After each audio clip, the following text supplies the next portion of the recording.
salaamaaleykum mbokku Afrique mbokku diaspora maa ngi leen di nuyu yéen ñëpp ku nekk ci turam ak ci santam tey nag wax dëgg yàlla vidéo bi nii dama ko def te li nga xam ne moom laa bëgg a expliquer dafa nekk loo xam ne daf ma ñor trop ndax ba ma dégloo tey le secrétaire général de l'ONU muy Antonio Guterres dafa wax ay kàddu yoo xam ne man dama naan ñii lan la ñu bëgg a fexeel ak lan la ñu bëgg Afrique ndax ci mbirum coronavirus bii nii je pense que ñoom bu fekkee ne ñoom dañoo am priorité ñoom seen priorité moo war a nekk pays occidentaux yi seen priorité moo war a nekk France Allemagne Suisse États-Unis ainsi de suite mais Afrique waruñ ko def priorité damay expliquer lu tax ma ne Afrique waruñ ko def priorité ndax ci biir analyse am dafa ne il y aura des millions de morts moom dafa gëm ne virus bi nii dina rey ay millions bakkanu doomu aadama ba pare bu mu jógee foofu mu ne l'Afrique dafa war a nekk préoccupation Nations Unies préoccupation principale bu Nations Unies ci wàllu virus bi kon maanaam ñoom jàpp nañ ne virus bi dina rey ay millions africains donc ñoom ñu ngi préparé wu déjà pour xool ñoom nan la ñuy taxawoo Afrique ci éventualité bi nga xam ne ñoom jàpp nañ ne dina am loolu nag dafa nekk loo xam ne très honnêtement xaw ma ndax ci science lañ ko teg wala ci mathématique wala ci ban logique lañ ko teg mais Afrique même bu fekkee ne am nañu ay moor it solution bi dafa war a nekk solution africaine warul nekk solution boo xam ne day jóge ci àll ba bitim réew pour ñëw Afrique ndax bis bu ñu jëlee suñu bakkan bi suñu yaakaar teg ko ci seeni loxo ñoom dina metti trop te ñun ñu war a mën a ut solution yi ci biir Afrique am solution yi et puis bi ci gën a garaaw mu ne africains yi am na yaakaar ne africains yi nañu ubbi seeni aéroport pour que équipement bi nga xam ne ñoom dañ ko war a andi Afrique ñoom ñu mën a jël équipement yooyu andi leen Afrique c'est-à-dire ñoom commencé nañu planifier déjà ñoom nan la ñuy ñëwee Afrique ak seeni équipement yoo xam ne ñun xamuñu lan la on a ni les tenants ni les aboutissants xamuñu lan moo leen tax a jóg kon ñu war a def ndànk suñu xel war a tey ci li nga xam ne moom la ñu nar waruñu ubbi suñuy aéroport waruñu ubbi suñuy port waruñu ubbi suñuy frontière naan dañuy recevoir ay équipement loolu erreur bu mag a mag a mag a mag a mag la ndax bis bu ñu ubbee suñuy frontière rek lépp lu fa dugg rek ñi nga xam ne ñoo ubbi frontière yi ñoom ñooy nekk responsable problème yi nga xam ne moo am Afrique war nañ ko mun a utal des solutions africaines virus bii nii gënul garaaw ay Ebola te Ebola jaar na Afrique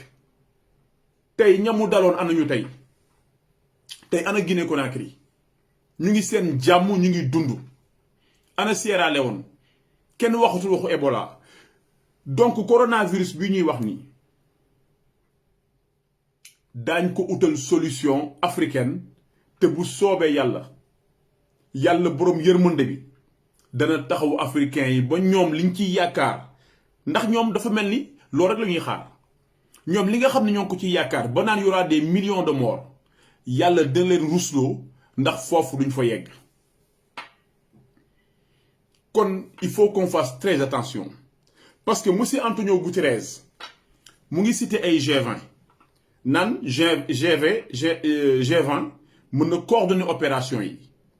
donc dugal nañ ci G20 daañ ci dugal OMS daañ ci dugal Nations Unies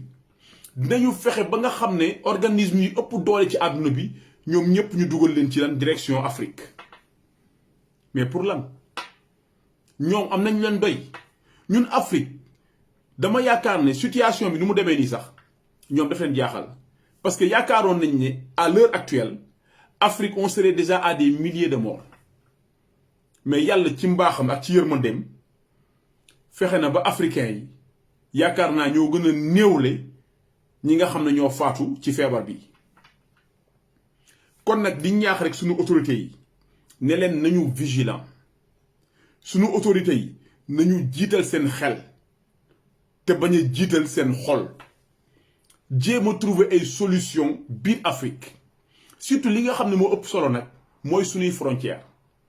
bu ñu ubbi benn frontière naan dañuy dugal ay matériel wala ay équipement wala ay vaccin wala ak lu mu mënta doon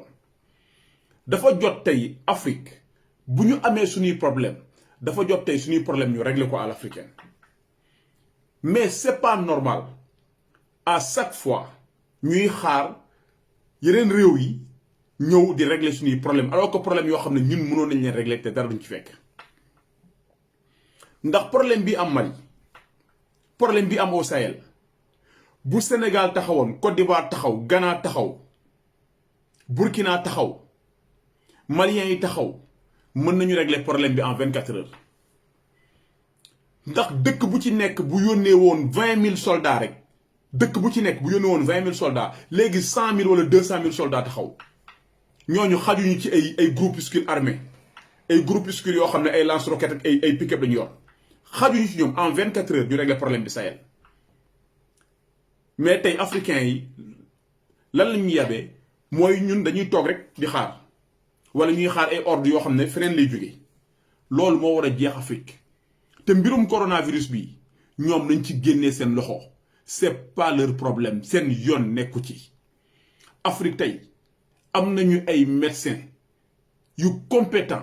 am nañ ay borom xam-xam yu compétent yoo xam ne virus bii nii doyu leen sax gàllaxndiku bu ñu leen defee confiance daañu trouver solution bi amaana sax solution bi trouver nañ ko ba pare kon ngal la nañ ñu dimbali soxlawuñu équipement soxlawuñu ubbi frontière soxlawuñu seen dimbal ndax ñu ngi koy bëgg a làq sax ci affaire u dette africaine bi parce que maa ngi journaliste bi di ko poser question naan ko léegi xanaa kon africains yi par rapport ak seen dette yi dañuy éponger seen dette yi pour que ñu mën a faire face ci affaire coronavirus bi mu mel ni loolu tamit beneen genre chantage la maanaam chantage la c'est-à-dire mooy coopérer leen par rapport ak li ñu bëgg a def bu ko defee même bu ñu leen baalul dette bi yëpp ñu éponger une partie de la dette loolu yëpp ay carte la yoo xam ne ñu ngi koy jouer mais ñun africains yi en tout cas jeunesse africaine bi moom dofuñu ñoom xam nañ bu baax a baax ñii lan la ñu nar léegi ñun comme suñu gouvernement yi yéen la peuple bi choisir ne leen ngeen défendre ay intérêt ne leen ngeen sàmm seen àq ak seen yelleef kon nag yéen gouvernement yi dañ leen ñaan ngeen dimbali ñu rek ba problème bi nii ñu régler ko ñun Afrique suñu biir te bañ a dépendre ci benn réew soxlawuñu vaccin wu benn réew soxlawuñu ubbi suñu aéroport benn réew problème bi am na law na ci àdduna bi kenn werantewul ne lii am na waaye daañ ko utal solution te solution bi day nekk solution africaine loolu rek laa ne woon naa ci def benn vidéo bu ndaw waxtaan ci ak samay mbokk samay sœur samay yaay samay frère samay nijaay pour ñu bàyyi xel bu baax a baax ci pexe yenn doomu aadama yi nga xam ne li nga xam ne moo leen tax a jóg waxaguñu ko waaye